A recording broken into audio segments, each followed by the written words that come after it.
Quando olhamos para a vastidão do céu noturno, nossos olhos são imediatamente capturados pelos faróis do cosmos. As estrelas, com seu brilho ancestral e imponente, roubam a cena e protagonizam as constelações que nortearam a humanidade por milênios. A luz delas viaja por oceanos de espaço e tempo apenas para tocar as nossas retinas. No entanto, por trás do ofuscante esplendor dessas fornalhas nucleares, repousam os verdadeiros protagonistas da complexidade universal, os planetas. Orbitando no escuro, ocultos na penumbra de suas estrelas-mães, existe uma infinidade de mundos que desafiam os limites da nossa imaginação. O universo é um arquiteto excêntrico, e o seu portfólio de criações é assombroso. Existem gigantes colossais feitos inteiramente de gás em turbilhão, onde tempestades de proporções titânicas enfurecem ininterruptamente por séculos. Existem reinos de silêncio e frio absoluto, luas revestidas por carapaças de gelo que escondem, em suas profundezas abissais, oceanos aquecidos pelo atrito gravitacional. Mais longe, em sistemas alienígenas, encontramos exoplanetas tão próximos de seus sóis que as rochas evaporam, fazendo chover gotas de ferro fundido sob céus de fogo. Encontramos também os exilados, planetas órfãos e solitários, arremessados para fora de seus sistemas estelares, condenados a vagar perpetuamente pela escuridão gélida do espaço interestelar. E, entre todas essas maravilhas, existe um raro e precioso grão de poeira azul, onde a matéria se organizou a ponto de ganhar consciência e começar a fazer perguntas. Apesar de suas aparências radicalmente distintas, todos esses mundos, do gigante tempestuoso ao pálido ponto azul, compartilham uma mesma herança. Nós temos a tendência de olhar para os planetas e enxergá-los como entidades eternas, como pedras fundamentais de um sistema que sempre existiu. Mas a astrofísica nos ensina uma verdade muito mais dramática. Nenhum planeta nasce pronto, e cada esfera perfeita que vemos hoje é a sobrevivente de uma guerra.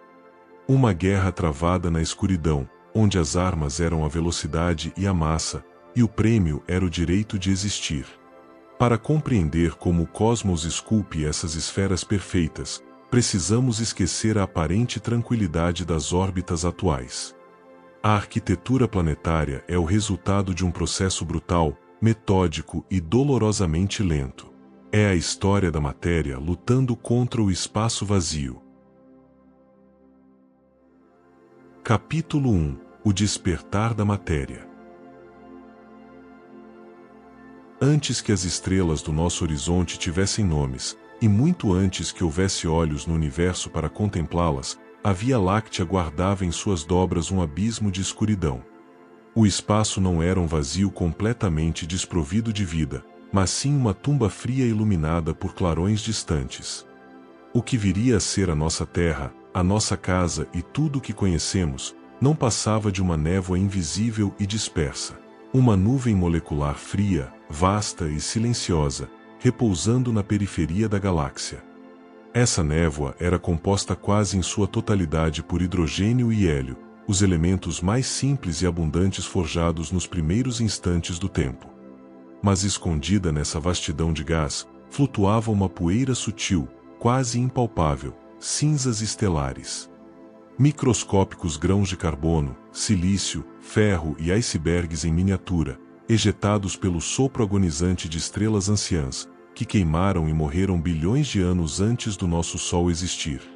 Nós somos, em um sentido literalmente físico, os restos reciclados de cataclismos esquecidos. Por eras incontáveis, essa nuvem congelada permaneceu inerte na penumbra. Contudo, o universo raramente permite que a imobilidade dure para sempre. Há centenas de anos-luz dali, uma estrela massiva atingiu o fim de sua existência e explodiu em uma supernova devastadora. A onda de choque dessa morte distante viajou pelo vácuo como um tsunami invisível até alcançar a nossa nebulosa. A energia da explosão perfurou o casulo de gás e poeira, perturbando seu frágil equilíbrio. A gravidade, até então adormecida pela imensa distância entre as partículas, finalmente despertou. A nuvem começou a fraquejar sob o próprio peso, colapsando em uma espiral lenta e irrefriável. À medida que o material despencava em direção ao centro, a conservação do momento angular forçou a estrutura a girar cada vez mais rápido, achatando a matéria em uma geometria perfeita. Assim como a massa de um pitiçaiolo se achata ao girar no ar, aquela nuvem tridimensional foi moldada em um plano perfeito, dando origem a um disco protoplanetário, um colossal anel incandescente de gás e poeira girando ao redor do jovem Sol, como uma vitrola cósmica prestes a tocar a história da criação. No coração desse redemoinho, a densidade e a temperatura atingiram patamares de uma violência extrema. Sob uma pressão indescritível, os átomos de hidrogênio começaram a se fundir, acendendo o fogo nuclear do nosso jovem Sol. A estrela recém-nascida despertou cercada por um gigantesco anel de detritos e gás que se estendia por bilhões de quilômetros. O cenário estava montado para a maior história de construção do cosmos. Quando imaginamos a criação de mundos, a nossa mente recorre imediatamente à força da gravidade. Pensamos no peso de montanhas atraindo outras montanhas no vazio. Mas a verdade surpreendente e poética da astrofísica é que a gravidade, na escala do infinitesimal, é completamente impotente. Nos primeiros estágios do disco protoplanetário, um grão de poeira estelar media menos do que a largura de um fio de cabelo humano. Se você colocasse 2 desses grãos flutuando a 1 milímetro de distância no espaço, a atração gravitacional entre eles seria tão insignificante que levaria eras para que se aproximassem. A gravidade precisa de massa para reinar, e o universo primitivo ainda não a possuía. Como, então, a poeira dispersa conseguiu construir continentes? A resposta não estava no peso das coisas, mas em sua energia elétrica. Impulsionados pelo calor do jovem Sol e pela turbulência do gás circundante, os grãos de poeira colidiam suavemente no vácuo.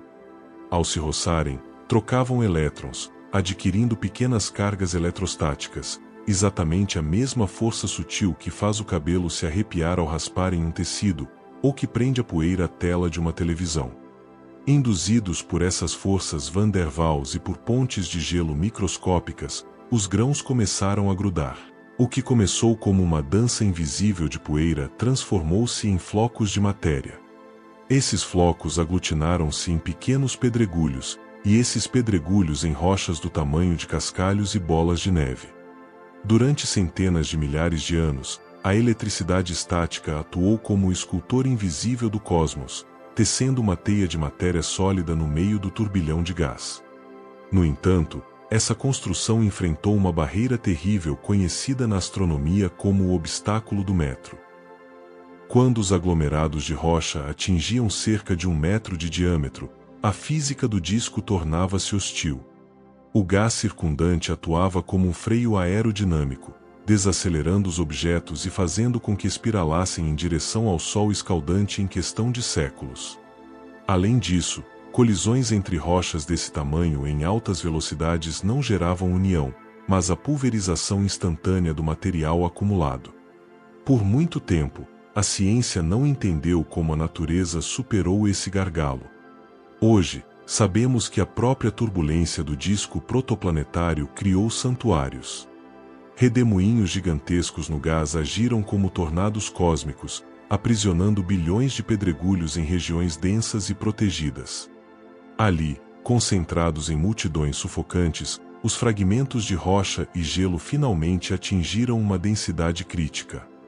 Foi no interior desses redemoinhos protegidos que a física do universo mudou de tom e um novo conceito científico nasceu. Quando a quantidade de rocha e gelo acumulada em um único ponto atingiu uma massa limiar, o peso coletivo da matéria finalmente superou o arrasto do gás. A atração gravitacional, até então adormecida e inútil, despertou com fúria. A nuvem de pedregulhos colapsou sobre si mesma não por atrito elétrico, mas pelo seu próprio peso.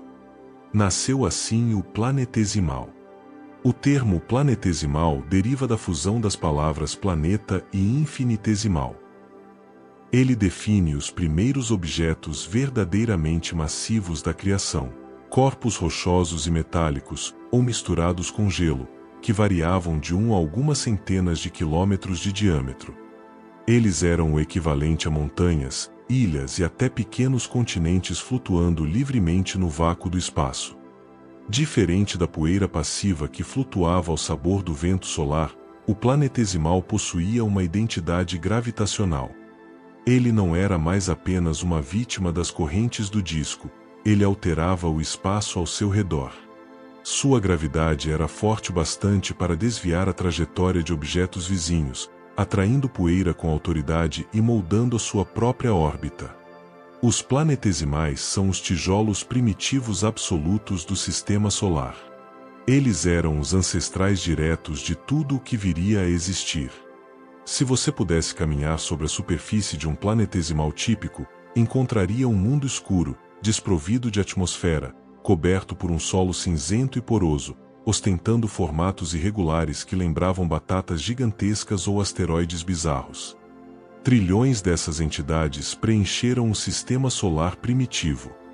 Elas orbitavam o jovem Sol em um número quase infinito, cruzando os caminhos umas das outras em uma teia tridimensional de trajetórias complexas.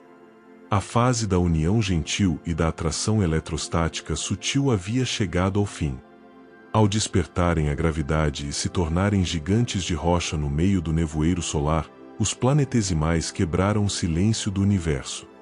O palco do espaço, antes dominado pela paciência da poeira, estava prestes a ser tomado por um balé selvagem e impiedoso de colisões em escala monumental.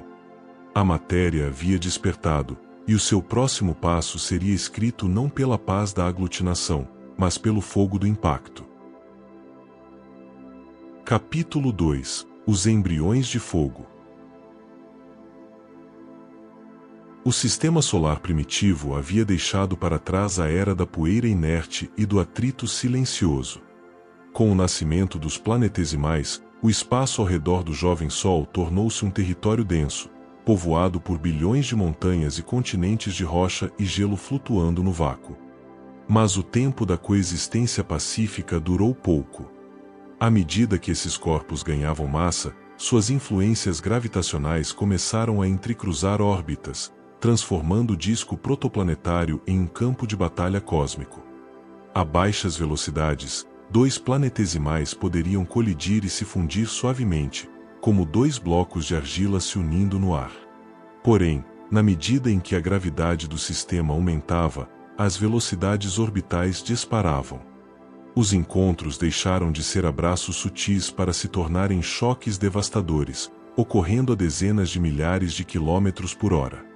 Quando um planetesimal de 100 quilômetros atingia outro de tamanho semelhante, o impacto liberava uma quantidade de energia cinética que desafia a imaginação humana.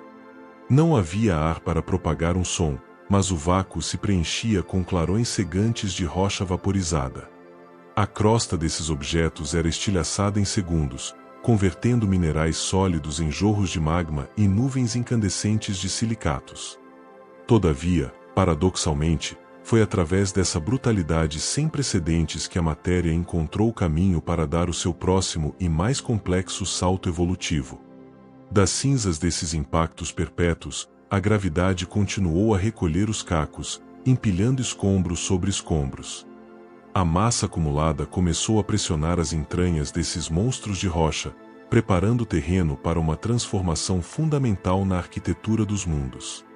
Um planetesimal típico era um corpo frio, poroso e deformado, uma rocha gigantesca com formato de batata, mantida junta pela rigidez mecânica de seus minerais. Mas quando um aglomerado de planetesimais ultrapassava um determinado limiar de massa, geralmente ao atingir algumas centenas de quilômetros de diâmetro, a física interna do objeto mudava radicalmente. A primeira transformação nasceu do calor. A energia das colisões incessantes não desaparecia, ela ficava aprisionada no interior do corpo sob a forma de energia térmica. Soma-se a isso, a presença abundante de elementos radioativos de vida curta ejetados pela supernova primordial, especialmente o alumínio 26, que funcionavam como verdadeiras fornalhas atômicas encravadas no coração da rocha. O interior do objeto começou a derreter. A rocha sólida transformou-se em um oceano espesso e escaldante de magma subterrâneo. E foi nesse exato instante que a gravidade impôs a sua lei mais bela e inflexível. Em um corpo frio e pequeno, a resistência da rocha é forte o suficiente para sustentar picos, depressões e formatos irregulares. No entanto, quando a matéria se torna líquida ou plástica devido ao calor extremo, a força estrutural da rocha deixa de existir. A gravidade passa a puxar toda a matéria com a mesma intensidade em direção ao centro de massa do objeto. Esse fenômeno é conhecido na astrofísica como equilíbrio hidrostático. O equilíbrio hidrostático ocorre quando a pressão interna de um corpo compensa com precisão a força gravitacional que tenta colapsá-lo. E a única forma geométrica capaz de equilibrar perfeitamente a gravidade em todas as direções tridimensionais é a esfera. As montanhas e as arestas do antigo planetesimal afundaram no mar de magma, os abismos foram preenchidos por lava fluida.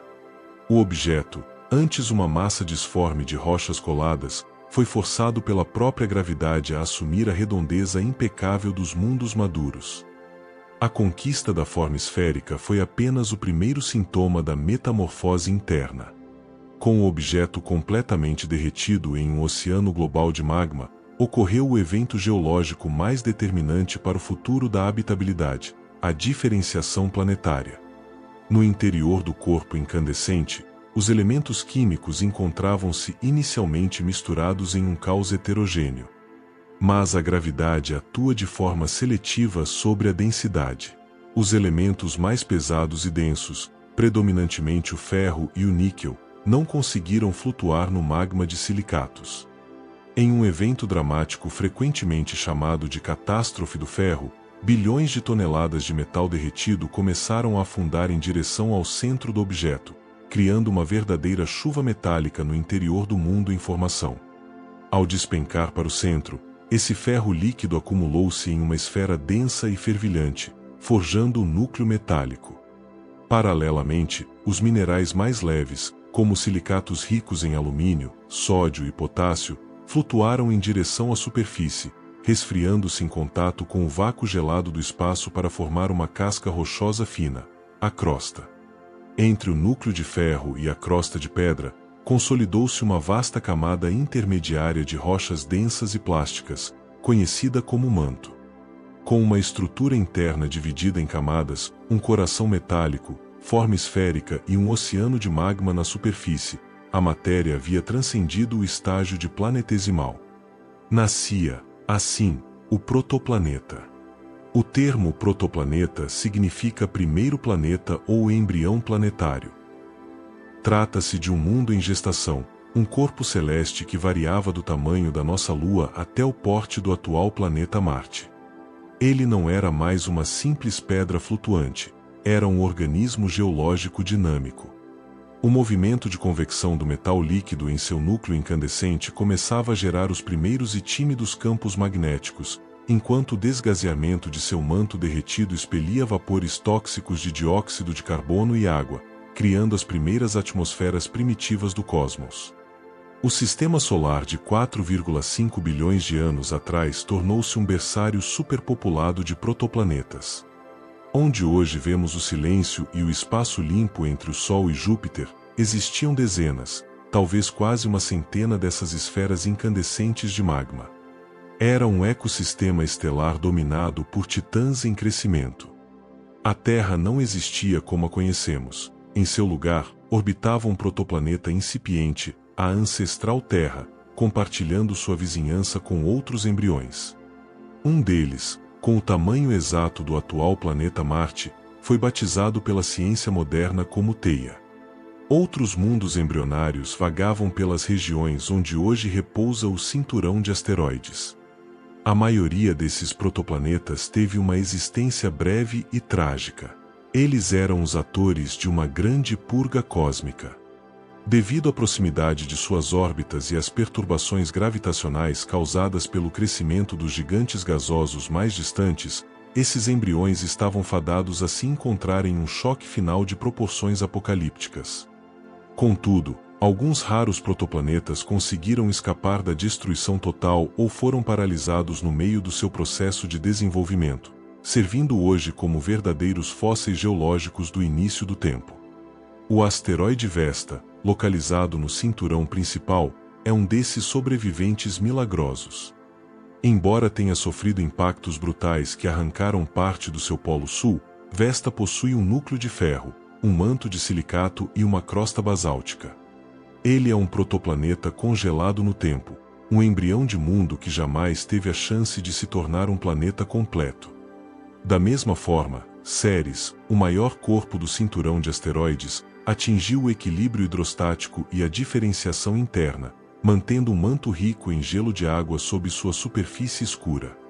Os protoplanetas foram os grandes construtores e, ao mesmo tempo, as grandes vítimas do sistema solar jovem. Eles continham em suas entranhas toda a matéria necessária, os núcleos metálicos e os blocos de construção mineral para moldar os mundos do futuro. A era da calmaria eletrostática e da aglutinação lenta havia ficado para trás há muito tempo. A matéria havia aprendido a se organizar em esferas diferenciadas e dotadas de corações de ferro. Mas para que esses embriões pudessem finalmente reivindicar o trono da criação e se tornarem planetas verdadeiros, eles teriam que passar pela prova de fogo mais violenta da história da astronomia. Uma era de impactos gigantescos onde apenas os mais massivos sobreviveriam. Capítulo 3 – A Coroa da Gravidade. O sistema solar primordial era uma colisão constante de ambições gravitacionais. Onde outrora flutuavam bilhões de planetesimais e dezenas de protoplanetas incandescentes, o tempo e o choque inexorável reduziram drasticamente a multidão. Os embriões planetários engoliram seus irmãos ou foram despedaçados em estilhaços arremessados ao abismo. À medida que a névoa do disco protoplanetário se dissipava e o combustível das colisões começava a escassear, o cosmos preparava-se para coroar os seus soberanos definitivos. Mas o que transforma um mero embrião de rocha ou gás em um planeta de fato? A resposta exige mais do que a capacidade de acumular matéria ou a conquista de um formato esférico. A física impõe um teste final e implacável, a prova da supremacia orbital. A astronomia moderna estabeleceu 3 critérios fundamentais para que um corpo celeste receba o título definitivo de planeta. O primeiro é orbitar diretamente a nossa estrela-mãe, o Sol. O segundo é possuir massa suficiente para que sua própria gravidade o molde em equilíbrio hidrostático, garantindo a geometria de uma esfera quase perfeita. No entanto, é o terceiro critério que atua como a guilhotina conceitual do cosmos, a limpeza orbital. Um planeta verdadeiro não é apenas um sobrevivente, ele é um tirano em sua própria órbita. Ele deve possuir uma força gravitacional tão avassaladora que seja capaz de varrer, capturar ou expulsar absolutamente todos os outros corpos celestes de tamanho comparável, que ousem cruzar a sua faixa de translação ao redor do Sol. Ele suga os detritos restantes para sua própria superfície, escraviza corpos menores transformando-os em luas submissas, ou arremessa intrusos para fora do sistema solar. Somente quando um corpo atinge o domínio absoluto de sua zona orbital, reinando solitário sem concorrentes em sua trajetória, a mecânica celeste lhe concede a coroa da gravidade. Ele deixa de ser um embrião caótico e ascende à categoria de planeta. Dos trilhões de grãos de poeira e das centenas de protoplanetas que um dia batalharam pela existência, apenas 8 gigantes conseguiram completar a limpeza orbital e reivindicar o seu império. A formação desses sobreviventes não ocorreu simultaneamente. Ela seguiu um cronograma rígido ditado pela temperatura e pela abundância de materiais. Nas profundezas frias do sistema externo, a gestação foi veloz. A abundância de gelo e gás permitiu a emergência dos gigantes primordiais, criados nos primeiros 3 a 10 milhões de anos de vida do sistema solar, muito antes que os planetas rochosos estivessem prontos. Na escuridão desse reino gélido, ergueram-se os soberanos do espaço. Júpiter, o primeiro titã. Nascido a uma velocidade estarrecedora em menos de 4 milhões de anos, Júpiter foi o primeiro e mais maciço planeta a se consolidar. Devorando a maior parte do gás remanescente da nebulosa, ele acumulou mais de 2 vezes a massa de todos os outros planetas somados. Sua gravidade monstruosa tornou-se o maestro da arquitetura solar, alterando a órbita de seus irmãos e impedindo o nascimento de um planeta no cinturão de asteroides. Saturno, a joia anelada. Formado poucos milhões de anos após Júpiter, Saturno cresceu na mesma região gélida. Ele é famoso por seu magnífico e complexo sistema de anéis de gelo e por ter atuado, em uma dança de ressonância gravitacional com Júpiter, como a âncora que impediu que o rei dos planetas espiralasse para dentro do Sol, salvando o sistema interno da destruição. Urano, o gigante inclinado. Consolidados em um período de até 10 milhões de anos além da linha de gelo, os gigantes gelados vieram a seguir. Urano destaca-se por sua tonalidade azul esverdeada de metano e por uma característica dramática. Seu eixo de rotação é inclinado em quase 98 graus.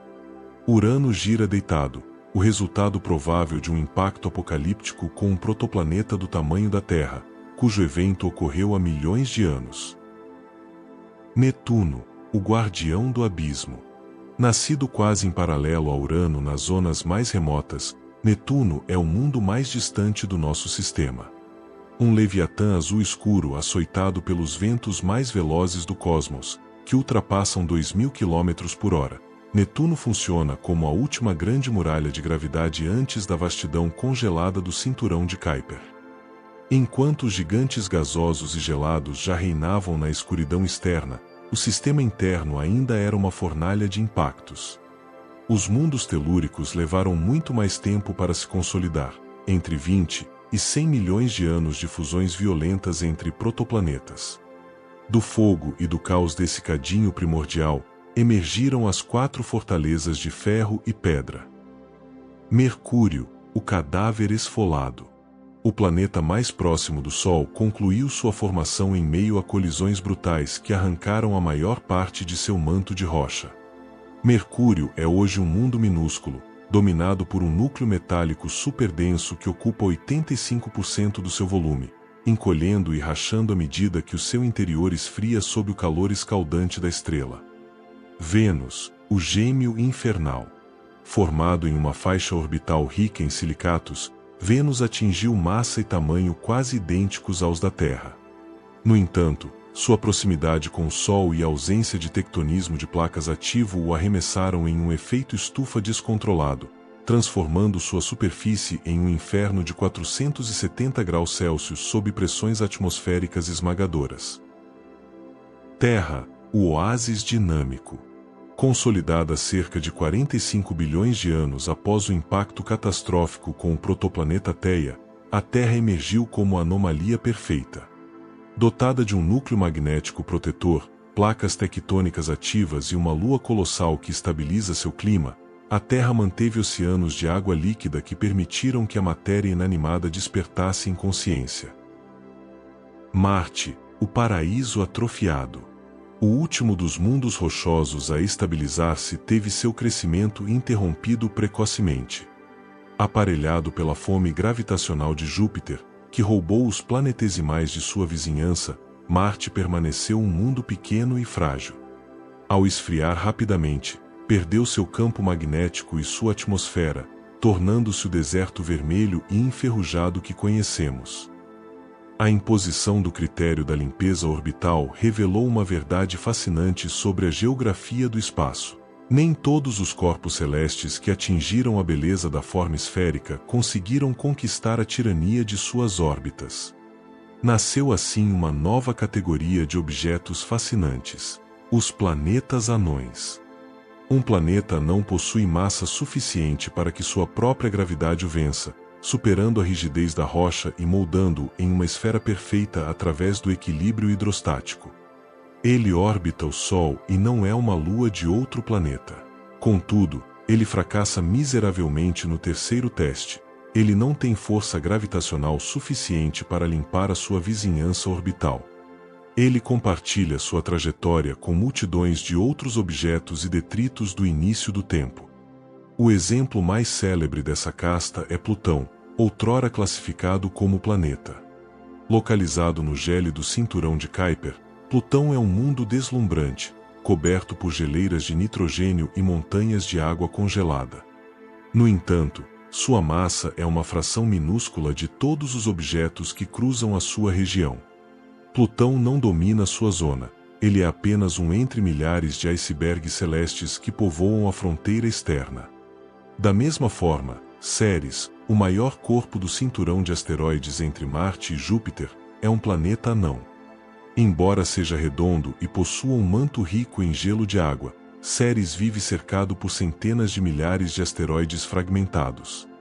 Ele nunca conseguiu erguer-se como o único soberano daquela faixa de espaço.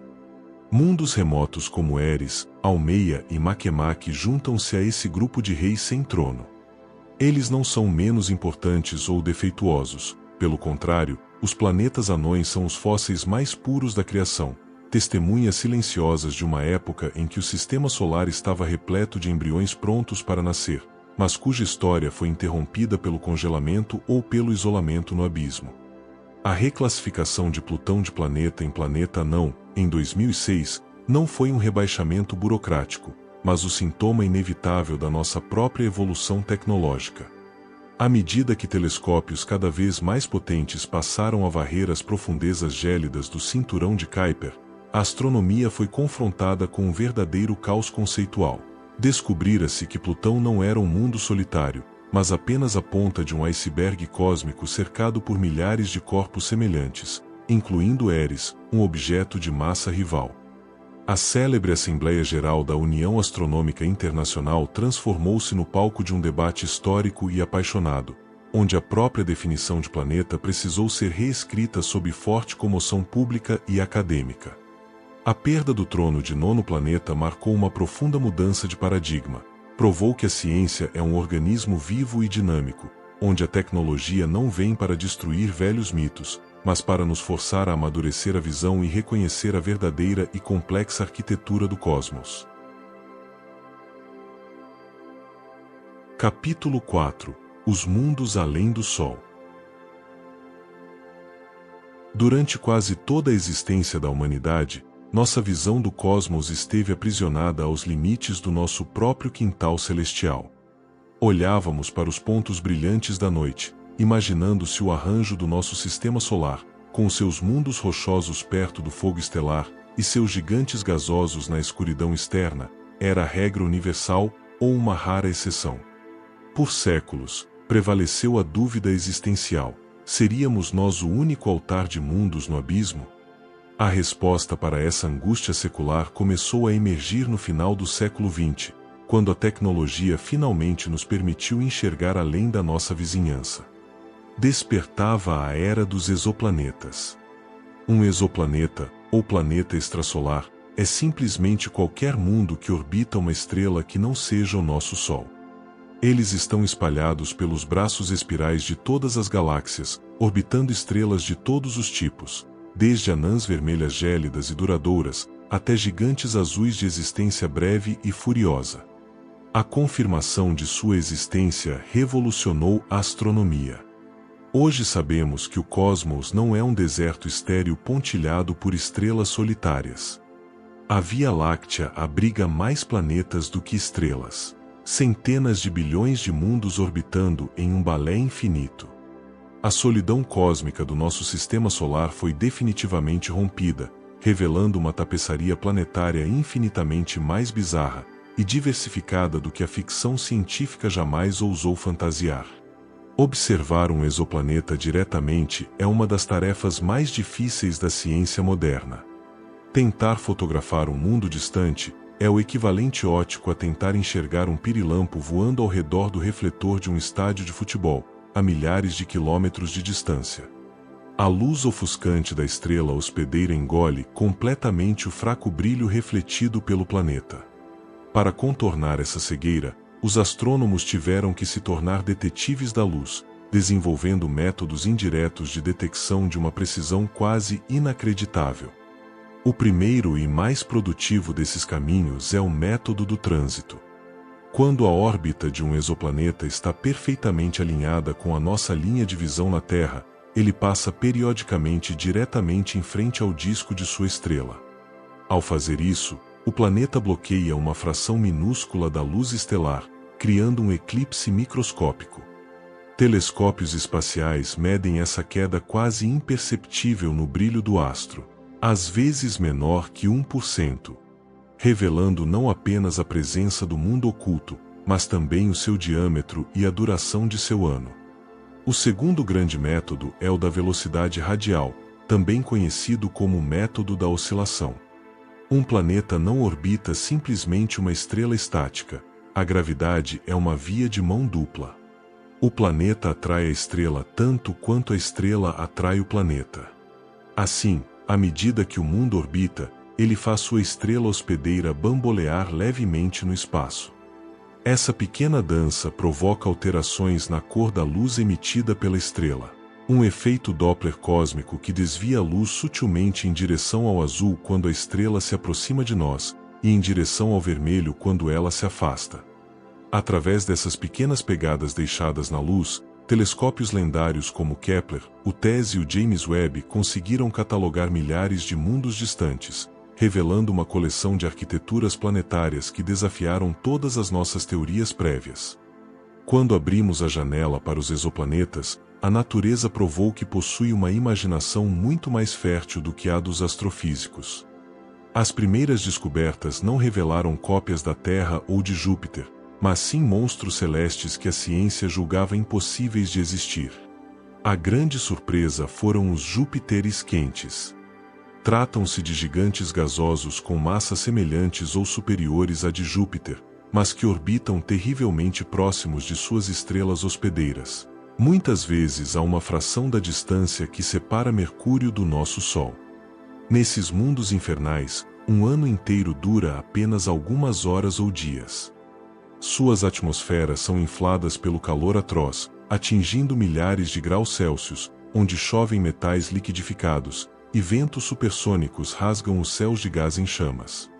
Sua existência provou que planetas gigantes podem migrar brutalmente de suas posições originais durante a juventude de um sistema.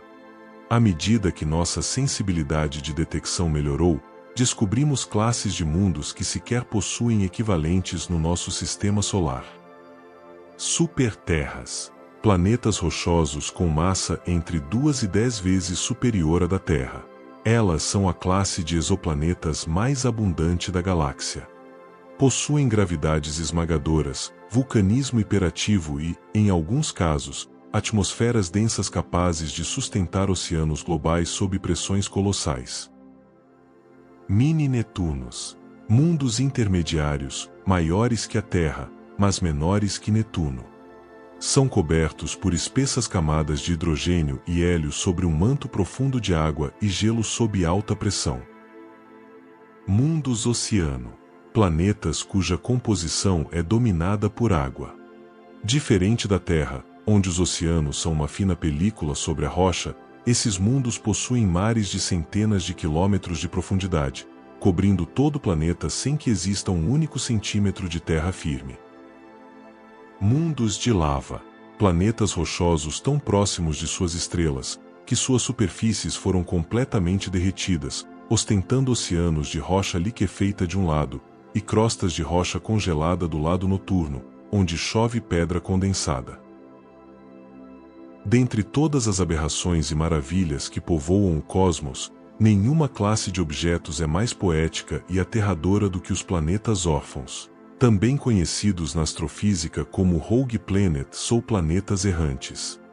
Até agora, estudamos mundos presos ao abraço gravitacional de uma estrela. Mas a violência da formação planetária, descrita nas colisões e migrações do início do tempo, cobra um preço alto. Durante o caos primordial dos sistemas jovens, quando dezenas de protoplanetas disputam espaço, o estilingue gravitacional de gigantes como Júpiter pode arremessar embriões inteiros para fora do sistema. Esses mundos são ejetados do seu berço e arremessados no abismo perpétuo do espaço interestelar. Um planeta órfão é uma esfera de matéria que vaga sozinha pela galáxia, desprovida de um sol. Eles não conhecem o dia, nem o nascer de uma estrela. Vivem em uma noite eterna e absoluta, cruzando o vácuo gélido a temperaturas próximas do zero absoluto. Estimativas recentes sugerem que podem existir bilhões desses fantasmas vagando no silêncio entre as estrelas da Via Láctea. Mundos invisíveis superando em número as próprias estrelas. No entanto, mesmo na mais profunda escuridão, a vida pode encontrar brechas. Se um planeta órfão for grande o suficiente e possuir um núcleo radioativo escaldante ou uma espessa camada de gelo isolante, o calor interno pode manter oceanos de água líquida correndo sob a superfície congelada por bilhões de anos. Eles seriam oásis submarinos de calor e energia flutuando na escuridão mais pura do cosmos. A jornada da criação planetária é uma das histórias mais impressionantes que a física pode contar. Ela começa com um sussurro eletrostático de grãos microscópicos de poeira em uma nebulosa congelada, passa pela fúria apocalíptica de planetesimais derretidos e protoplanetas em colisão, e culmina na majestade de esferas perfeitas reinando absolutas em suas órbitas. Seja no calor abrasador dos Júpiteres quentes, na solidão fria dos planetas órfãos ou na serenidade azul do nosso próprio mundo, cada planeta é um monumento ao triunfo da gravidade sobre o caos. Eles são as plataformas onde a química se complexifica, onde os elementos forjados no coração de estrelas mortas se reorganizam. E onde, em raros e abençoados cantos do espaço, o próprio universo ganha olhos e consciência para admirar a sua própria criação.